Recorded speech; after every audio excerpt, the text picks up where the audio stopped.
Morris, Texas Senator Ted Cruz. Senator, I see this as a moment, and it's now gone international in Europe, New Zealand, it's coming to America, and it's remained peaceful, and I understand why. It's called freedom.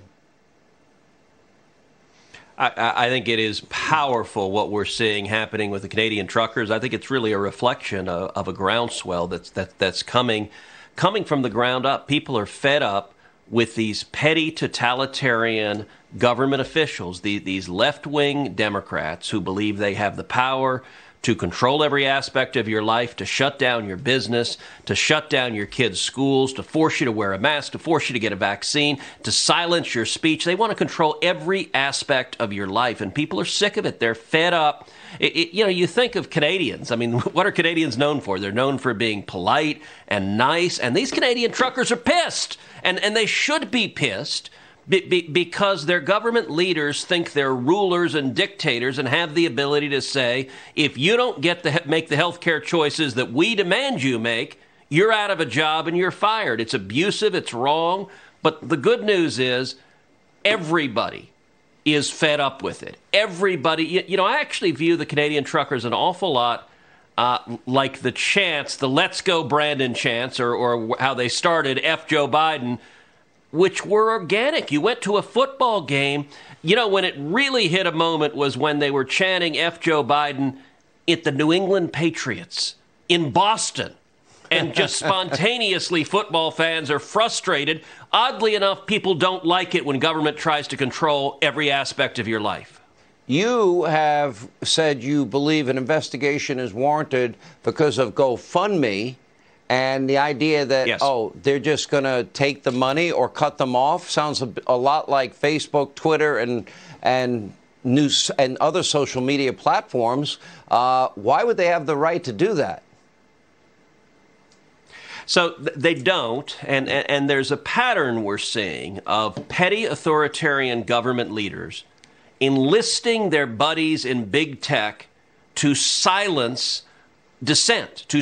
They can't defend their views on the merits, so they want to use power to shut you up. So in Canada, the government leaders demanded of GoFundMe cut off the money, and GoFundMe, another big tech company, happily stole about $10 million that had been given to the Canadian truckers. Initially, they said, we're going to redirect it to the causes we like, to our little left-wing causes.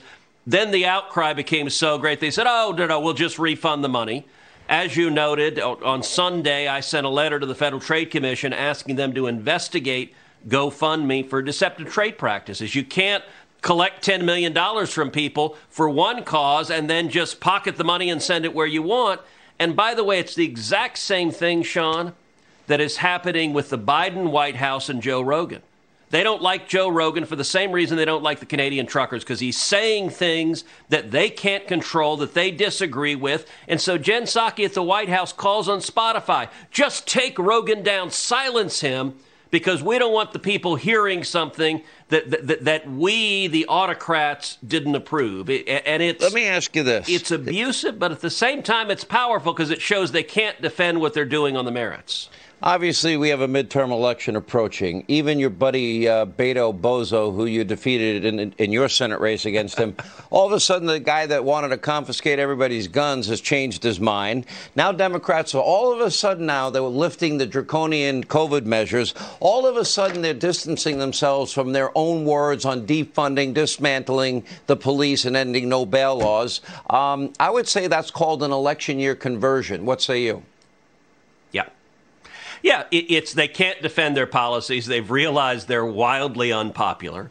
And so now they're running away from them. And absurdly, they're trying to claim they were never their policies to begin with. So again, the White House press secretary stands up and says, it's Republicans who wanted to abolish the police. What garbage. Like no sentient person believes that nonsense. I'm waiting for them to say, it was Republicans who put mask mandates in. I mean, they're about this far from saying that.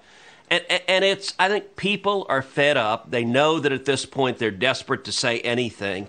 But it's not going to work. November is going to be a tidal wave. Republicans are going to retake the House. I think we're going to retake the Senate also, because people are fed up with policies that don't work, and we haven't even touched the disastrous economy, inflation out of control, the chaos at the southern border, and the utterly incoherent weakness of foreign policy. Like everything Biden touches goes to crap. Pretty much. Well said. I think we'll freeze frame that. Senator, good to see you. Thank you.